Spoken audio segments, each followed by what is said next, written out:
안녕하세요 여러분. 오늘도 강한 손과 표심팔로 여러분을 위해 싸우시는 그 하나님의 은혜를 경험하는 그런 하루가 되기를 축복합니다. 오늘 본문은 신명기 20장입니다. 네가 나가서 적군과 싸우려 할 때에 말과 병거와 백성이 너보다 많음을 볼지라도 그들을 두려워하지 말라. 애굽 땅에서 너를 인도하여 내신데 하나님 여호와께서 너와 함께 하시느니라. 너희가 싸울 곳에 가까이 가면 제사장은 백성에게 나아가서 고하여 그들에게 말하여 이르기를 이스라엘아 들으라. 너희가 오늘 너희의 대적과 싸우려고 나왔으니 마음에 겁내지 말며 두려워하지 말며 떨지 말며 그들로 말미암아 놀라지 말라.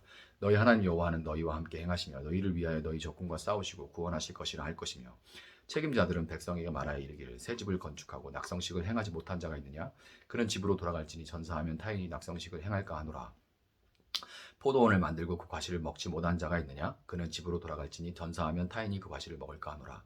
여자와 약혼하고 그와 결혼하지 못한 자가 있느냐? 그는 집으로 돌아갈지니 전사하면 타인이 그를 데려갈까 하노라 하고 책임자들은 또 백성에게 말하여 이르기를 두려워서 마음이 허약한 자가 있느냐? 그는 집으로 돌아갈지니 그의 형제들의 마음도 그의 마음과 같이 낙심될까 하노라 하고 백성에게 이르기를 마친 후에 군대의 지휘관들을 세워 무리를 거느리게 할지니라. 네가 어떤 성읍으로 나아가서 치려할 때에는 그 성읍에 먼저 화평을 선언하라. 그 성읍이 만일 화평하기로 회답하고 너를 향하여 성문을 열거든 그 모든 주민들에게 내게 조공을 바치고 너를 섬기게 할 것이요 만일 너와 화평하기를 거부하고 너를 대적하여 싸우려 하거든 너는 그 성읍을 애워싸 할 것이며 내 하나님 여호와께서 그 성읍을 내 손에 넘기시거든 너는 칼날로 그 안에 남자를 다 쳐 죽이고 너는 오직 여자들과 유아들과 가축들과 성읍 가운데 있는 모든 것을 너를 위하여 탈취물로 삼을 것이며 너는 내 하나님 여호와께서 내게 주신 적군에게서 빼앗은 것을 먹을지니라. 내가 내게서 멀리 떠난 성읍들 곧 이 민족들에게 속하지 아니한 성읍들에게는 이같이 행하려니와 오직 내 하나님 여호와께서 내게 기업으로 주시는 이 민족들의 성읍에서는 호흡 있는 자를 하나도 살리지 말지니 곧 헷 족속과 아모리 족속과 가나안 족속과 브리스 족속과 히위 족속과 여부스 족속을 내가 진멸하되 내 하나님 여호와께서 내게 명령하신 대로 하라. 이는 그들이 그 신들에게 행하는 모든 가증한 일을 너희에게 가르쳐 본받게 하여 너희가 너희 하나님 여호와께 범죄하게 할까 함이니라. 너희가 어떤 성읍을 오랫동안 에워싸고 그 성읍을 쳐서 점령하려 할 때에도 도끼를 둘러 그곳에 나무를 찍어내지 말라. 이는 너희가 먹을 것이 될 것임이니 찍지 말라. 들의 수목이 사람이냐? 너희가 어찌 그것을 에워싸겠느냐? 다만 과목이 아닌 수목은 찍어내어 너희와 싸우는 그 성읍을 치는 기구를 만들어 그 성읍을 함락시킬 때까지 쓸지니라. 아멘. 자, 오늘 본문은 어떻게 보면 실제 우리가 신앙생활을 하는 데 있어서 가장 중요한 한 가지를 다루고 있다고 말할 수 있는데요. 바로 전쟁에 관한 규정입니다. 여호수아서와 함께 신명기 20장은 역사상 가장 많은 왜곡이 일어난 본문이라고 할 수가 있는데요. 예를 들어서 스페인이 남미에 쳐들어가서 원주민들을 학살할 때 그리고 백인들이 아메리카 대륙에 들어가서 원주민들을 대학살할 때 그들의 행위를 정당화해주는 그런 근거구절로 사용됐던 겁니다. 우리는 하나님을 믿는 사람들이고 저들은 우상을 섬기는 이방인들이다. 그러니 믿음으로 정복하고 진멸하라. 그럴듯하죠. 지금도 믿는다는 사람들 중에 자신과 생각이 다른 사람들을 이방인 취급하면서 편을 가르고 적대적인 태도와 거친 말과 행동을 일삼는 것을 하나님을 위한 싸움이라고 생각하는 사람들이 있습니다. 절대 아니죠. 절대 아니에요. 심지어 세습으로 대를 이어 철권 통치를 하고 있는 소수의 정치인들과 군부 세력을 제외한 2,500만의 하나님 주신 생명을 가진 선량한 사람들이 살고 있는 북한을 악마화하고 그들을 무력으로 본때를 보여줘야 되고 무력으로 정복해야 한다고 주장하는 사람들도 있습니다. 저도 그 3대 세습자들 엄청 싫어해요. 그런데 일부를 제외하고는 그냥 세뇌당하고 그 구조에서 숨죽이고 살아가고 있는 2,500만의 생명을 가진 선량한 사람들 아닙니까? 가족 데리고 우리와 같이 숨쉬면서 살아가는 사람들이잖아요. 근데 그냥 대상화하고 사물화 해버리고 악마화 해버리면 그냥 벌레처럼 죽일 수 있는 그렇게 되는 것이 사람이에요. 참 무서운 일들이 정말 세상에 많습니다. 믿지 않는 사람들이야 어떤 가치관으로 그런 말을 하든지 상관없습니다. 그렇지만 생명을 지으시고 평화의 하나님 나라를 세우시는 하나님을 믿는다고 하는 사람들이 마음으로 그런 생각을 품고 입으로 그런 말을 내뱉어서는 절대 안 됩니다. 절대 안 돼요. 만약에 정말 그런 것이 하나님 뜻이라면 예수님은 오병이어 사건 때 모였던 2만이 넘는 그런 무리를 이끌고 당장에 가자 해가지고 예루살렘으로 쏟아져 들어가서 기적을 행하셔서 오병이어로 뭐 2만 명을 넘게 먹이시는데요. 불량미 걱정할 거 없죠. 그리고 부상자들 생겨도 상관없어요. 죽어도 상관없습니다. 다 살아나요. 예수님이 나사로 살리듯이 살려나 다시. 그럼 뭐 그 좀비 부대가 되는 거죠. 뭐 전쟁의 무적 부대 아닙니까? 로마 식민 통치로부터 이스라엘을 독립시켜 버리셨을 거예요. 예수님이. 만약 그들이 말하는 것이 정말 사실이라면. 그런데 그렇다면 이게 아닌 거죠. 그렇다면 왜 하나님은 모세를 통해 그럼 오늘 본문에서는 전쟁에 대해서 이런 잔혹한 일에 대해서 말씀하셨을까요? 가나안 정복은 먼저 역사적 실제가 없이는 영적인 일을 상상할 수 없거나 한다 해도 왜곡될 수밖에 없는 우리를 위해 하나님께서 허용하신 사건입니다. 그리고 그와 똑같은 방식으로 이스라엘도 우상에 빠져서 가나안과 똑같은 일을 범했을 때 똑같은 심판을 받게 되죠. 하나님께서 허용하신 사건이에요. 가나안 정복 이후에 하나님은 경계를 정하시고 아무리 강성했던 다윗이나 솔로몬 왕 때라 하더라도 이웃 나라를 먼저 침략해서 영토를 넓히는 것을 허용하지 않으셨습니다. 하나님께서 정해주신 이스라엘의 영토 그 지경이 있어요. 그 지경을 이제 믿음이 없고 힘이 없어서 이제 힘이 없다고 해야 되나? 그 믿음이 없어서 이렇게 하나님의 징벌을 받을 때 이렇게 그 경계가 줄어들 때는 있었지만 이방 민족들로 인해서 그러나 원래 정해진 그 경계를 최대한으로 이제 다 얻은 것이 다윗 왕 때, 솔로몬 때 그럴 때죠. 그런 것이지 그 경계를 믿음이 없어서 못 취한 것뿐이지 그 이상을 넘어가 가지고 막 이집트까지 가서 한번 쳐봐라, 뭐 어디까지 가서 한번 쳐봐라, 막 확대해라 이렇게 하신 적이 한 번도 없습니다.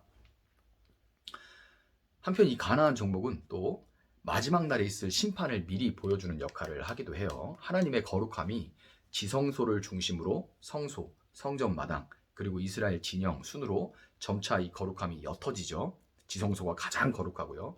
홀리 오브 홀리스 이렇게 가장 거룩한 곳이죠. 그래서 점차 옅어집니다.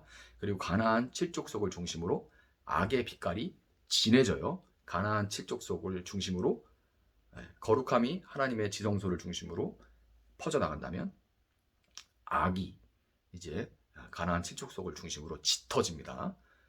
10절부터 15절에서 하나님은 가나안 7부족을 제외한 멀리 있는 주변 민족들과는 먼저 화평을 하라고 말씀하심으로써 전쟁 그 자체가 목적이 아니라 그들을 포섭하고 교화하는 것이 목적이라는 것을 알려주십니다. 그렇지만 가나안 7개의 부족은 또 7개예요. 완전히 약한 거죠. 개전의 여지가 전혀 없습니다. 그들은 마지막 날까지 하나님과 교회를 대적할 사람들을 상징하는 거예요. 끝까지 하나님을 대적하는 자들에게는 마지막 날에 임할 더 이상의 자비도 기회도 없는 심판이 기다리고 있을 뿐인 겁니다. 심판은 분명하게 있는 거예요. 가나안 7부족은 우상 숭배가 극에 이르러 우상의 신전에서 성전 창기와 성관계를 맺고 그로 인해서 태어난 어린아이들을 산채로 우상 앞에서 이제 금속판 위에 막 애를 그냥 태워버려서 산채로 막 태워서 그렇게 잔혹하게 막 제사를 드리고 사회적으로 극단적인 경제적인 양극화가 진행된 그런 곳들이었습니다. 하나님은 이 경제적 양극화를 악하게 보세요. 우리는 그들을 통해 사람들이 마지막까지 하나님을 대적하는 그 이유는 결국 생명을 짓밟아서라도 더 얻고 지켜내려고 하는 그들의 물질적인 소유와, 참 놀랍죠. 막 택배 노동자들이 일하다가 쓰러져도 기껏 정부에서 보조금 주면 그거를 또 회사가 취해버리는 이런 것들을 뉴스에서 보면서 정말 기가 막히죠. 생명을 짓밟아서라도 더 얻고 지켜내려고 하는 그들의 물질적인 소유와 기득권 때문이라는 것을 우리가 알 수가 있는 거예요. 끝까지 그것 때문에 하나님을 대적하는 겁니다. 개선의 여지가 없는 거죠. 개선의 여지가 없는 게 아니라 계속해서 저항을 하는 겁니다. 끝까지. 가나안 전쟁을 통해서 우리는 에베소 6장에서 사도 바울도 언급한 주님 앞에 설 때까지 우리가 싸워야 할 영적 전투에 대해서 깨달을 수가 있습니다. 신앙생활을 그냥 마음이 평안하기 위해 하는 분들이 있는데요. 그것은 신앙생활이라는 것이 얼마나 많은 치열한 전투를 치러야 하는지 아직 알지 못하고, 또한 진정한 평안이라는 것은 그 전투의 끝에 승리로부터 온다는 것을 모르기 때문입니다. 바라기야 우리가 늘 평안하기를 바라고 평안할 수 있다면 좋겠지만, 우리 삶에는 내적으로 또한 외적으로 치열한 삶이 끊이지가 않죠. 그렇다면 이 피할 수 없는 싸움이라면 잘 싸워야겠죠. 먼저 우리는 영적 전투가 내적인 것뿐만이 아니라 외적인 것도 있다는 것을 알아야 합니다. 소위 이 영적 전투라고 하면 신령한 그런 목사들이나 은사자들이 행하는 귀신을 쫓아내는 어떤 축사나 대적기도 정도를 이렇게 떠올리게 되는데요. 내적인 시험과 유혹 앞에 하나님의 말씀과 기도로 맞서는 전투는 신령한 목사나 은사자들만이 하는 게 아니라 모든 믿는 사람이 치러야 하는 내적인 영적 전투죠. 또한 불의와 악한 권력, 음란한 문화, 사회적인 구조악에 맞서서 그것을 악하다고 선포하고 악을 악이라 말해야 돼요. 악을 악이라 말해야 됩니다. 그리고 선택의 순간에 선을 택하고 비폭력적인 방법으로 약한 자, 소외된 자, 피해자들과 연대하는 것 역시 외적인 영적 전투입니다. 그것은 신앙과는 상관없다? 아닙니다. 또 외적인 영적 전투예요.